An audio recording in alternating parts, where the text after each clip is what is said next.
Linh kính chào quý vị. Chúng ta lại gặp nhau trong chương trình Bạn Muốn Hẹn Hò với sự tài trợ chính của nhãn hàng bột giặt nhiệt A3 sạch tinh tươm.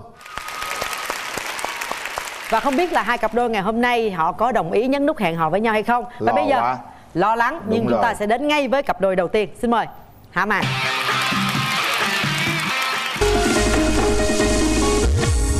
Em thích men anh 6 muối á. Sao anh chưa anh có tập nhưng mà nó dồn lại 1 muối thôi. Anh có nhậu nhẹt gì không? Nhậu nhiều không? Dạ không ạ. Không nhậu nhiều sao về nhậu với em? Mời bạn nam. Đây, xin chào. Mời bạn nữ. Rồi bây giờ mời hai bạn giới thiệu về mình. Chào anh Quyền Linh, chào chị Cát Tường, chào bạn cùng chơi. Mình tên là Trần Kế Toàn. Năm nay mình 32 tuổi thì mình hiện là làm quản lý nhà hàng. Bạn quê ở đâu Toàn? Dạ em ở Sài Gòn luôn chị. Rồi, mời bạn nữ giới thiệu. Dạ em chào chị, em chào anh Quyền Linh, em chào mọi người, em chào anh bên kia. Em tên Lê Thị Kiều Dân, em 26 tuổi, quê em ở Bình Định. Hiện tại em đang làm việc và sinh sống tại thành phố Hồ Chí Minh. Em làm công việc gì? Dạ em làm nhân viên kế toán chị. Mình giới thiệu luôn một chút về bản thân mình, điểm mạnh điểm yếu của em. Dạ điểm mạnh của em á, là em là người hơi cá tính. Nói chung là em thích cười, em hay cười và dễ tạo tiếng cười. Đi đâu với em mà em trúng ổ rồi chị là em cho cười thoải mái, cho bò lăn bò lết luôn chị. Bữa nay chị cũng hy vọng em sẽ trúng được cái ổ nha. Dạ nói chung em là người ưa sạch sẽ gọn gàng chị. Ai mà về mà em thấy bề bộn á là em cứ càm ràm cho đến khi nào mà dọn cho em được là thôi. Dơ dơ hôi hôi là không được phải không? Dạ. Gì nữa không em? Điểm yếu của em á, là em hay nóng tính. Em nóng tính á, thì em không thể kiểm soát được cái lời nói của mình á. Có khi em sẽ nói làm cho người đối diện á nó phật ý, nhưng mà khi mà xong em lạnh lại á là em sẽ suy nghĩ lại. Nếu mà em sai á, thì em xin lỗi, mà nếu mà em đúng á em bắt xin lỗi lại em. Thôi. Mình chưa biết đúng sai rồi mình làm ào cái hồi mình phát hiện thì mình sai, mình có thấy quê không? Dạ không chị, chai mặt rồi chị, tới xin lỗi luôn. Dạ. Nghe giới thiệu bên kia cô gái cá tính ha. Rồi mời bạn giới thiệu về điểm mạnh điểm yếu của mình. Điểm mạnh em là em luôn cảm thấy bản thân em hài hước, làm người ta vui. Đặc biệt là em rất là nhây. Nhây là sao em? Dạ giống như có một câu chuyện, ví dụ như anh hỏi anh làm vậy hả, anh làm vậy hả, em hỏi hoài luôn. Tức là đến khi anh cười thôi, anh không cười thì em cũng nói nữa. Khuyết điểm của em thì em tắm lâu lắm. Lâu là khoảng lâu. Dạ có khi hơn nửa tiếng. Ủa em làm gì với chồng? Dạ em tắm mà nhiều khi mình tắm kỹ á chị Cát Tường. Kỹ là sao? Thí dụ em làm gì? Thí dụ người ta ào xong xà bông lên Chị rồi phải chi tiết gì luôn hả xong. chị Cát Tường? Hả? Tức nghĩa là em gội đầu á chị. Ấy đại loại vậy. Chắc bà đứng cái băm rồi gãi từng ngón vậy quá, gội đầu á, phải không em? Dạ không à. Hay là hát múa gì vậy chồng? Tắm từng ngón chân ngón tay này kia nữa đúng không? Lâu rồi. Trời đất Không ơi. sao, tắm lâu cũng không sao, hao nước chút thôi. Nói chung hai bạn này là cũng hoành tráng lắm á. Đâu, hy vọng hai bạn này dân, tức là toàn dân. Hai bạn này gặp nhau cười đâu, hai bạn thử nói chuyện qua lại nhau coi ai chọt trúng ổ ai trước, coi ai cười. Em trải qua được mấy mối tình rồi? Dạ em được 2 mối tình anh. Anh thì được hơn em, mà mấy là anh được 3 mối tình rồi. Nhiều á. Dạ. Hơi nhiều á hen. Em thích nhất gì về đàn ông? Em thích men á anh, 6 muối á. Ủa anh có 6 muối không anh? Anh có tập tạ hồi 6 tháng trước anh có tập nhưng mà nó dồn lại 1 muối thôi. Vậy hả? Em được đó. Thôi vậy cũng được anh, xài đỡ cũng được. Rồi ngoài chuyện 6 muối em thích nhất gì về đàn ông? Em thích đàn ông ga lăng. Được không? Ga lăng. Dạ được à, dư là chị. Em không thích đàn ông gia trưởng với lại bảo thủ. Em không có à? Được. Có không? Tốt. Anh có không? Dạ không à. Được. Nhậu nhẹt gì không em? Anh có nhậu nhẹt gì không? Dạ có. Có nhiều không? Dạ không à. Không hả? Sao dạ luôn rồi cưng? Dạ em run quá chị Cát Tường à. Không nhậu nhiều sao về nhậu với em? Trời chất quá anh ơi. Gặp đối thủ à. Em thua cái vụ đó bên bạn gái đó. Thua rồi hả bên đây Toàn? thua bó tay rồi. Trai Ủa em mê anh cái thích gì? con gái như thế nào? Anh thích con gái có cái chất. Chắc đó hả? Đúng Chắc rồi. là sao? Nó ngông ngông á em. Hay Là- khùng khùng điên điên á hả? Gần giống vậy. Ôi trời ơi. Được không? Dạ được, em có chút vậy, không có khùng quá đâu. Ủa anh có thích là con gái nhõng nhẽo không? Không em, không. Ủa, anh sao không vậy? thích con gái nhõng nhẽo. Anh không, tức là tính anh nhây nhưng mà anh rất ghét gái nhây. Tức là ví dụ mà em nhây vui á, còn mà em về em nhây anh nhức đầu lắm, anh chịu không nổi. Lỡ đâu em vậy rồi sao? Hơi chịu luôn chứ sao giờ. Em có một cái mẫu hình lý tưởng nào về bạn đời của em không? Em ngoại hình sao không được đừng có tròn quá là được Còn mới người ta nói múp ma múp míp dễ thương mà. Múp thôi nhưng mà đừng múp quá được. Bạn đó chỉ cần là ngoan thôi, nhưng mà đừng hiền quá, phải giữ một tí, cá tính một tí là tốt rồi. Ngoan là sao? Kiểu như là tam tầm tứ đức á chị. Vậy là quá ngoan rồi đó. Cỡ đó. Rồi giờ bạn gái thích mẫu người lý tưởng sao nè? Em thích chững chạc, trưởng thành xíu, kìm được cái tính lầy nhây của em là được rồi. Lầy là lầy sao nữa? Dạ, nói chung là em bất chấp á chị. Em hay làm liều á. Làm liều sao? Ví dụ như là bảo hôn mà ảnh không hôn, em hôn ảnh. Ví dụ hẹn hò đi, rồi cái em đứng em đợi ảnh hoài, sau trước cửa đầu hẻm không thấy ảnh ra, cái em đi vô nhà ảnh em coi ảnh có bị gì không, mà sao rồi lâu tới chỗ hẹn quá vậy. Dạ. Cái em vô nhà ảnh cái thấy ảnh đang còn tắm trong bồn tắm, anh đứng đợi hoài 15-20 phút ảnh cũng chưa ra. Dạ. Thì giờ với mức độ lầy của em là em làm gì? Em phá cửa em vô chị. Vô luôn. Được. Được không? Cá Được tính chị. mạnh mẽ. Được Đường đấy. nào không thấy thì chị thấy trước cũng được sao đâu. Ồ, dữ nha. Thôi tôi sợ cô rồi đó. Ngoại hình cô thích ngoại hình như thế nào không? Qua coi nè. Dạ em thích người cao hơn em, khoảng 1m65 trở lên. Bề ngoài thì gọn gàng tươm tất là được, tại vì em cũng ưa sạch sẽ. Rồi, hiểu rồi. Nhìn dơ dơ là em châu Âu luôn á. Đúng rồi. Còn gì nữa không? Dạ hết rồi chị. Nhiêu đó thôi ha. Dạ. Ok không? Thấy ok không? Râu ria xồm xoàm, nhưng mà không biết có dơ không. Thì đó, nhìn coi coi. Tắm nửa tiếng Sợ lắm chị. Em chắc chí là chị. cũng ngồi nhổ râu hay đếm râu gì đây. Cao nhiêu? Dạ em trên 1m7. Sao mình cũng tròn, mình không thích người ta tròn. Hơi hơi thôi chị, em thích hơi hơi lắm á. Rồi bây giờ định giờ chừng nào lấy vợ? 6 tháng năm ấy luôn là được nghe. Ấy là gì? Cái tìm hiểu á, xong rồi chị đúng chưa, tìm hiểu xong rồi để mình lấy luôn thì cũng được. Rồi sống thử được không? Có cần sống thử không? Anh sao không được chị? Đàn ông mà. Thử rồi không lấy. Có với chị, em có trách nhiệm, chị nhìn em là man mà. Men liên quan gì cái trách nhiệm? Tức là đàn ông man là người ta phải có trách nhiệm gia đình. Chị đẹp thiệt luôn á, chị đẹp Thôi hơn. chị biết mà. Em không có nhây bằng chị đâu, em đừng giỡn. Bỏ thật nhây nha. Làm khó quá đúng không? Yên tâm, có anh liên quan coi bên đàn gái thế nào coi nhây. Em Chào chào em anh. gái. Dạ. Ôi ơi, dễ thương quá. Ai cũng nói vậy hết trơn á. Ai nói vậy hả? Không, anh nói chơi mà. Không, nói chứ dễ thương. Không, anh nghĩ đây là một người cá tính đấy. Nói vậy chứ không phải vậy đâu nha em. Những người nào ta nói ra thấy dễ nhưng không phải dễ đâu. Làm thử đi anh. Cái này khó à. Em ghét gì nhất ở người đàn ông khi mà về sống chung? Em ghét tính đi bo, bủn xỉn á, hay em ra lệnh cho người khác. Em trai em kia có tính đàn bà không?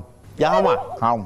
Kỳ bò có không? Cái đó chắc chắn không à. Hay đổ lỗi cho người khác, chỉ đạo người khác có không? Dạ không luôn à. Vậy với quản lý nhà hàng ông chỉ đạo em làm gì? Em chỉ bảo vậy nhân viên làm thôi. Quản Chứ em lý không nhà ra hàng. em không ra lệnh à. Được. Anh này cũng dễ thương, nói chung nãy giờ anh cũng hài hước lắm. Em cũng là một con người cá tính mà cũng vui. Dạ. Anh nghĩ rằng hai người cũng hợp đấy. Nếu như mà đồng ý thì ảnh đồng ý hẹn hò, em đồng ý hẹn hò thì khoảng bao lâu thì em có thể cho anh bước tới? Nếu được thì làm liền luôn anh. Trời, dễ thương quá. Anh chịu quá rồi đó.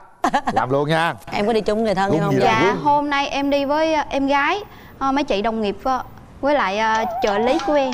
Có trợ lý nè hả? Dạ có. Làm gì có trợ lý ghê vậy? Dạ, tại vì từ buổi casting tới bây giờ là chị lúc nào cũng đi theo em á chị. Em gái trước đi. Em ruột á hả cưng? Em ruột đi.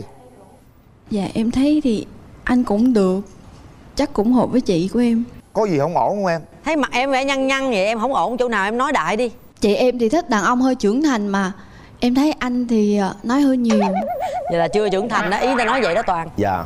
Thực sự là đến cái chương trình này thì việc mà chia sẻ với nhau quan trọng là cái điểm vui trước. Còn sự trưởng thành của người đàn ông không đánh giá với nhau là từ 1 hoặc 2 phút. Nên anh nghĩ là như vậy. Anh nghĩ anh đến tuổi anh đủ trưởng thành để anh xây dựng một cái gia đình.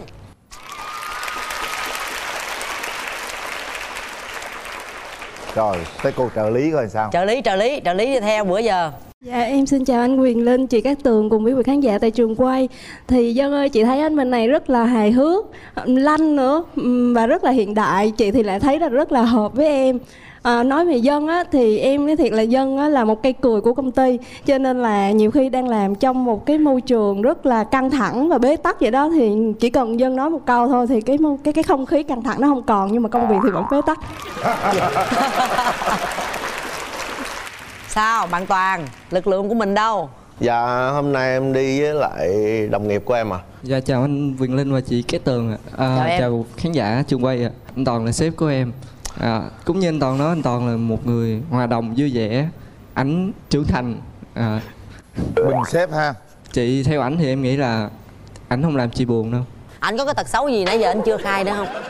Sếp em thiệt nha, không có định sếp nói đại đi, ông không có làm gì em đâu lo. Dạ không, biên bản á chị ơi. Biên bản hả? Dạ. Ghê vậy. Dạ không, em giỡn á chứ ảnh tốt bụng với lại rất hào phóng. Rồi cảm ơn em. Cũng được, cảm ơn các bạn. Thôi cho cặp hài hước này gặp nhau đi tính ha. Cảm ơn lên. Được đấy. Thời gian, không gian này là của em. Mời hai em.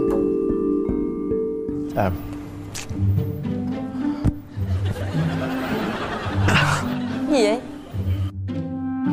Sao vậy? Không Em cảm nhận về anh như thế nào đúng không? Không, đâu có đâu. Sao? Em thấy anh sao? Dạ anh thì nhìn cũng ngon. Nói chung là em nhìn anh là chuẩn men rồi đó. Không xấu muối cũng được. Em nghĩ sao về kết hôn sớm nó sẽ có vấn đề gì không? Khi mà mới quen nhau 1-2 tháng mà mình muốn ấy kết hôn á, kiểu vậy. Thì ấy là sao? Cái kiểu như mình hẹn hò xong rồi mình kết hôn á. Dạ, tại vì em thấy có nhiều cặp đôi á, họ yêu nhau tới 5, 6, 7 năm nhưng mà họ đâu có đến với nhau được đâu. Còn nhiều cặp thì họ yêu nhau khoảng mấy tháng nhưng mà họ hiểu nhau, họ thấy hợp tính nhau thì họ kết hôn thôi. Em chất lắm rồi, chất giống anh. Thì anh có nói nhiều không? Thỉnh thoảng thôi. Thỉnh đâu nãy giờ thấy luôn chứ thỉnh thoảng. Nói mà chón luôn. Chị thấy gì chứ em mong manh lắm chị. Bớt diễn đi cưng. Với lại em không nói nhiều. Tức là có một cái vấn đề anh sẽ không nói nhiều nhưng mà anh hay lặp lại thôi. Là có nghĩa là càm ràm á hả? Không phải là càm ràm.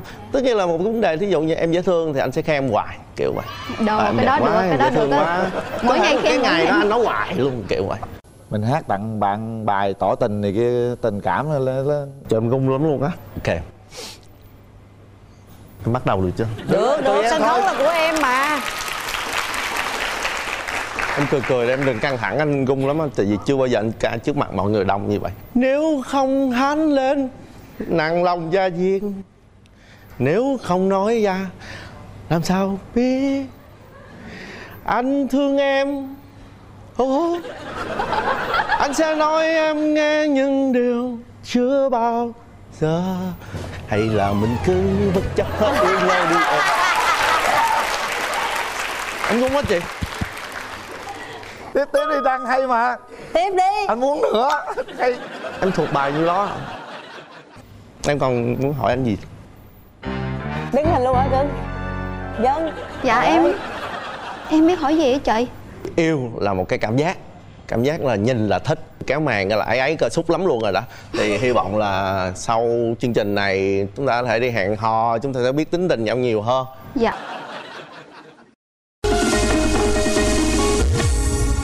Tôi nghĩ rằng các bạn cũng đã chạm mắt và kể cho nhau nghe một vài câu chuyện nào đó, cũng đã gây ấn tượng với đối phương rồi. Bây giờ vấn đề còn lại là chúng ta sẽ bấm nút 3, 2, 1.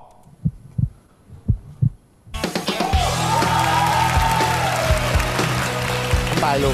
Rung thiệt em không rung giỡn. Có rung thiệt không em? Có rung thiệt không em? Không rung chị. Có rung đâu. Đó. Mạnh dạn lên em trai, mạnh dạn lên.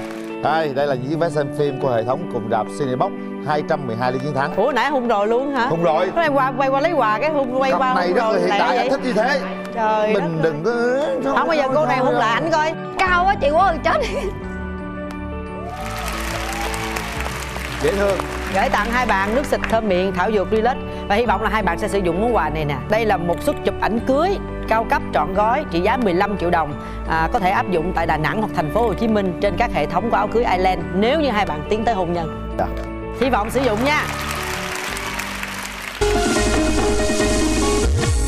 Sau khi chia tay xong thì em lúc đó em phải mất 7 ngày.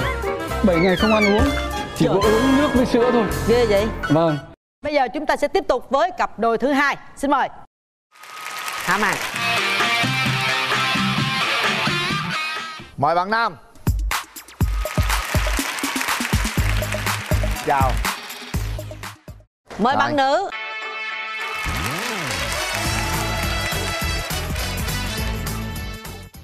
Xin chào anh Quyền Linh và chị Cát Tường. Xin chào tất cả các quý vị khán giả trong trường quay ngày hôm nay. Xin chào bạn gái cùng giao lưu với mình. Tên em là Nguyễn Như Tiêu. Tiêu. Vâng ạ, Tiêu. Tiêu luôn. Em nay 46 tuổi. Em quê ở Hưng Yên. Hiện tại thì em sống ở Thủ Đức, thành phố Hồ Chí Minh và làm lái xe thuộc tập đoàn Mai Ninh. Lái xe taxi. Vâng. Mời bạn gái giới thiệu. Dạ, chào chị Cát Tường và anh Quyền Linh cùng khán giả trên trường quay. Em tên là Hồ Ngọc Minh Trang, 34 tuổi. Em sinh ra và lớn lên ở thành phố Hồ Chí Minh. Hiện em đang công tác ở phòng nghiệp vụ của công ty bảo hiểm Nhật Bản. Rồi mình giới thiệu một chút xíu về bản thân mình đi em. Em ưu điểm là nói chung là dễ gần, nấu ăn rồi em cũng biết chút đỉnh. Tính tình em vui vẻ, thoải mái. Dạ. Còn khuyết điểm thì tính em đôi lúc hay hơi có một chút nguyên tắc. Với lại nhiều khi cũng hơi nóng tính. Còn điểm mạnh, điểm yếu của anh là cái gì? Em là người đàn ông thì bản lĩnh và hơi cầu toàn chút xíu. Hơi kỹ tính đúng không? Dạ. Vậy được. Rồi khuyết điểm anh là gì? Khuyết điểm của em là hơi quyết đoán thì chậm, bởi vì thời buổi kinh tế mà anh. Nếu mà mình quyết đoán, mình đưa ra cái gì đó mình chậm thì thua người ta rồi. Anh đã trải qua mấy mối tình rồi anh Tiêu? Là em trải qua được 3 mối tình. Mối tình sâu nặng nhất năm 30 tuổi đó. Yêu nhau trong vòng 9 tháng thì 15 ngày nghỉ phép. Lúc đó em đang bộ đội.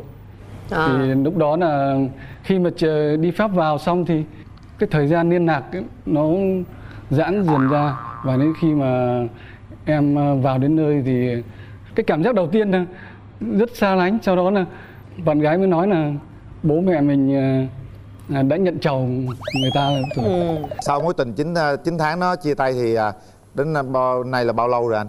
Đã từ năm 30 thì đến năm 4 năm, tức là 15 năm. Từ 15 năm nay anh không có mối tình nào nữa.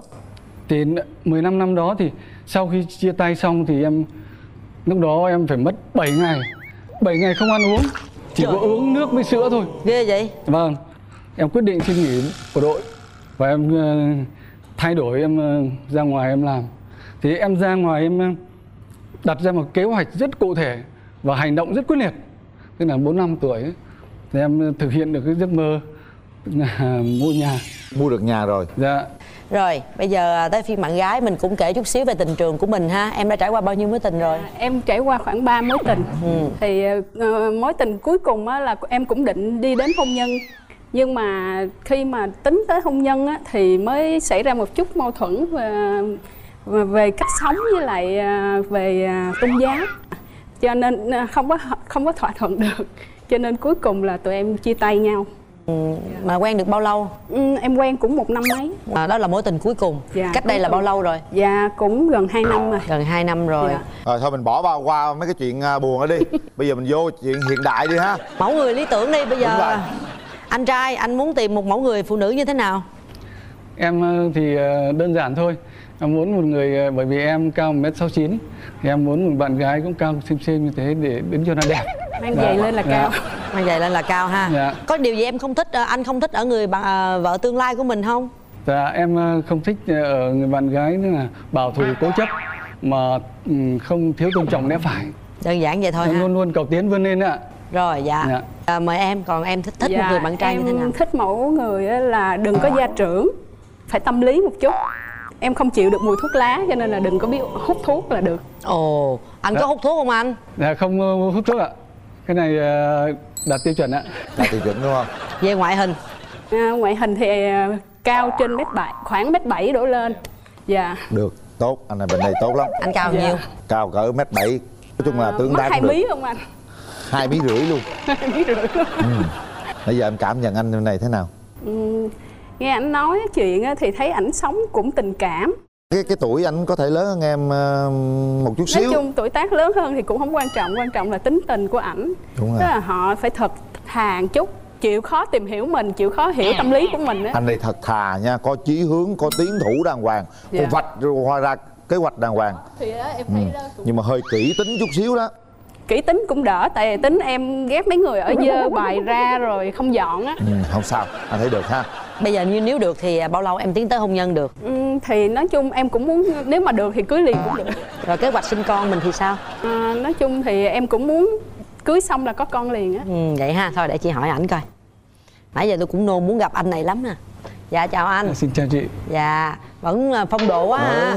Mười mấy năm mà lập ra kế hoạch rồi mà đạt được cái mục tiêu của mình. Anh ơi, 46 tuổi là mình cũng hơi mai mốt là cha già con mọn rồi ha anh. Dạ, nếu được bao lâu mình tiến tới hôn nhân được anh ha? Em thì đến đây với tinh thần rất là quyết liệt và quyết tử cho hạnh phúc của sinh ạ. Dạ. Tức là cưới liền được ạ. Dạ. Anh, nhưng mà rồi mình giờ mình lấy vợ về là ở trong nhà anh là có ba mẹ anh không? Mình có phải làm dâu không anh? Dạ không, tức là nhà bố mẹ em thì ở quê. Dạ. Vâng, thì trong đây thì chỉ có mình em thôi. Là nhà anh mới mua đó hả? Dạ vâng. Người vợ nhỏ hơn mình mười mấy tuổi thì đối với anh điều đó là anh cảm thấy thích hay là cảm thấy ái ngại? Không quan trọng, bởi vì khi mà ta hiểu nhau rồi á thì hai người có thể chia sẻ với nhau. Bởi tình yêu nó xóa hết cái ranh giới. Vâng, theo quan niệm của em như thế. Em cũng hy vọng khi kéo màn lên thì hai người sẽ có trao cho nhau những cái cảm xúc bằng cả lý trí lẫn con tim nha. Dạ vâng. Dạ. Thôi, bây giờ mình tham khảo ý kiến người thân trước khi gặp nhau cái nha. Bạn gái đi với ai vậy? Dạ em đi với mẹ với lại các bạn đồng nghiệp. Có mẹ. Chào cô. Xin chào cô ạ. Xin chào anh Quyền Linh với chị Cát Tường cùng tất cả các khán giả trong đài. Tôi là mẹ của em Trang. Thì qua cuộc nói chuyện giữa hai cháu á, thì tôi nhận thấy anh bên Nam đó con, thì theo mẹ thấy á, thì anh lớn tuổi, nhưng mà lớn tuổi thì nó chững chạc hơn. Thì tùy con, nếu mà con thấy thích hợp là mẹ sẽ đồng ý. Nếu mà con gái cô mà gặp anh này thì cô có yên tâm gì không này, theo cảm giác của mình đó? Theo cảm giác tôi thì nếu con gái thì nếu mà gặp được cái người nam, người chồng mà biết lo, biết quan tâm tới, chăm sóc, cũng như là có cái nhà riêng là tôi đã yên tâm rồi. Dạ. Cảm ơn cô. Anh đi với ai? Dạ em đi với đồng nghiệp và cháu. Vâng, xin chào ông Mai và Mối. Dạ. Xin chào quý vị khán giả. Chào anh. Tôi tên là Nguyễn Văn Năm, là đồng nghiệp cùng với bạn Tiêu nhiều năm trước đây. Vì vậy tôi biết bạn Tiêu rất là hiền lành và rất là chăm chỉ nỗ lực. Bây giờ ổn định an cư rồi mới quyết định đi tìm vợ. Về bạn gái tôi có cái nhìn là với bạn Tiêu cũng có cái điểm tương xứng về cái tính cách, ngoại hình thì to khỏe. Tôi thấy là được. Hai bạn nên cho nhau cái cơ hội để tìm hiểu thêm và chúc hai bạn thành công. Rồi, bây giờ để cho hai anh chị gặp nhau nha, để mình trò chuyện tâm sự với nhau. Kéo màn lên. mời anh.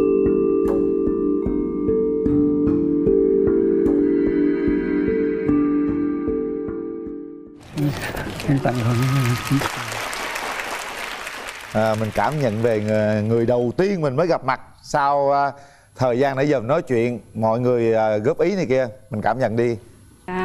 Mới nhìn anh á thì nói chung là ngoại hình là nhìn cũng ok. Cái đầu tiên là ngoại hình. Còn tính tình thì mình nói chuyện nhau nhiều hơn đi, rồi em sẽ có cảm nhận mới nữa. Mình thì nhìn bạn lần đầu tiên thì mình thấy là rất là dễ thương. Thì cái cảm xúc ban đầu thì người con trai mà, người ta thường nói là yêu ở mắt. Thì mình nghĩ rằng cái cảm xúc ban đầu mình thấy ok thì là chắc chắn là mọi thứ là được rồi. Anh em đi anh cho nó tình cảm anh. Dạ. Tính đi, thí dụ đồng ý hẹn hò thì mình hẹn hò thế nào? Công việc của mình á thì nghề taxi mà, 15 ngày làm, 15 ngày nghỉ. Thế thì cái thời gian của mình thì rất là thoải mái để bọn mình gặp nhau, giao lưu và chia sẻ. Còn bạn? Em thì công việc của em á, thường á, mấy ngày đầu tháng thì nói chung là em cũng đi làm giờ hành chánh. Có những tuần á, là có thể là ngày sáng 8 giờ em đi là tối 9-10 giờ em mới về. Thì cái đó nó cũng hơi khó. Với lại tính anh có hay ghen không? Thực ra Ghen thì ai cũng ghen, có ghen thì mới yêu, nhưng mà nó phải có sự hiểu biết kèm theo đó để mà thông cảm với nhau. Bây giờ Trân còn một ít thời gian còn lại, có thể anh tỏ tình với bạn gái hay là hát một bài hát tặng bạn ấy, rồi chúng ta sẽ quyết định có bấm nút với nhau hay không. Mời anh. Em có nghe thấy gió nói gì không? Anh đã thương nhớ gửi vào trong gió. Giây phút hôm nay được nghe em nói với anh. Roi gió đừng hôn lên má em, roi gió đừng hôn lên tóc em, roi gió đừng dù đôi mắt em dịu hiền. Roi nói rằng tôi yêu em, rồi nói rằng ta yêu nhau, thế thôi. Rồi, thôi tất cả sẽ trả lời bằng nút bấm có yêu nhau hay không. Hãy để tay vào nút bấm đi anh. Câu chuyện hồi nãy giờ thì cũng rất là hấp dẫn. Anh cũng đã chín chắn và bạn bên kia cũng chín chắn rồi.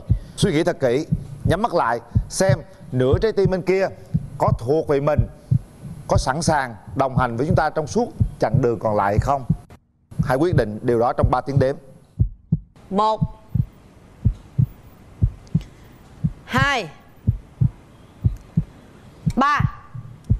Hết thời gian. Hết thời gian.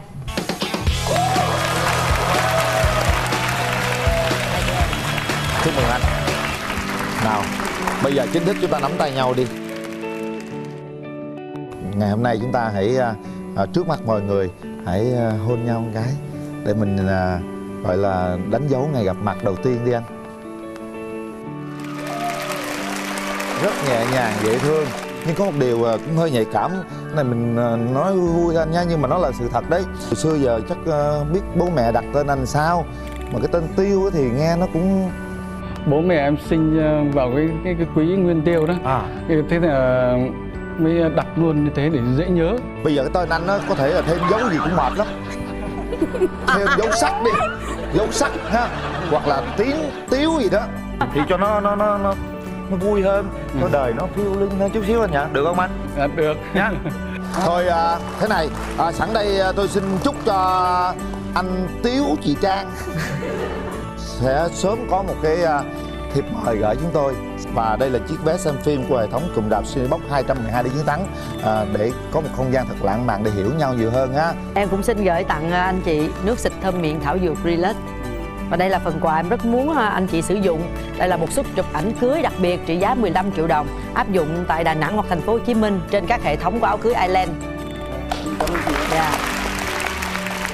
Rồi hãy nắm tay bạn gái đi anh Tiếu. Đưa nhau đi xem phim. Không, anh Linh nói đúng là đổi phong thủy biết đâu lên luôn á. Phong thủy đi anh nha. Đầu tiên là Toàn Dân, bây giờ là Trang Tiếu, Tiếu Trang. Nghe nó dễ thương, nó hài hước chút xíu. Thưa quý vị, ngày hôm nay chúng tôi rất là vui khi mà hai cặp đôi đã đồng ý hẹn hò. Nếu như vui hơn nữa là họ gửi thiệp mừng cho chúng tôi. Điều này chúng tôi rất là hạnh phúc, và tôi nghĩ rằng tất cả khán giả xem chương trình cũng rất là hạnh phúc với họ, đúng không quý vị? Thưa quý vị, và bây giờ thì thời lượng của chương trình đã hết. Cát Tường và Quyền Linh xin hẹn gặp lại quý vị trong khung giờ rất là quen thuộc, được phát sóng vào lúc 15h20 Chủ nhật và 22h45 thứ hai hàng tuần trên kênh HTV7 Đài truyền hình Thành phố Hồ Chí Minh. Quý vị có thể theo dõi chương trình trên kênh YouTube MCV Media và cổng lovetv.vn. Cảm ơn bột giặt nhiệt A3 sạch tinh tươm đã tài trợ cho chương trình. Còn bây giờ chúng tôi xin chào tạm biệt, hẹn gặp lại.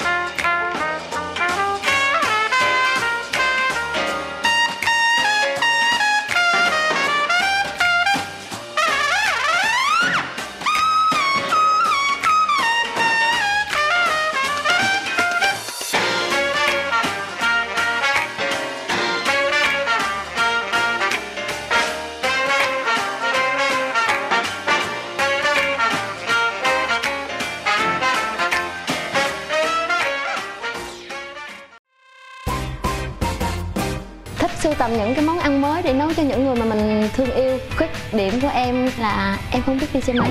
Hả? Ưu điểm của em là đi xe máy tốt.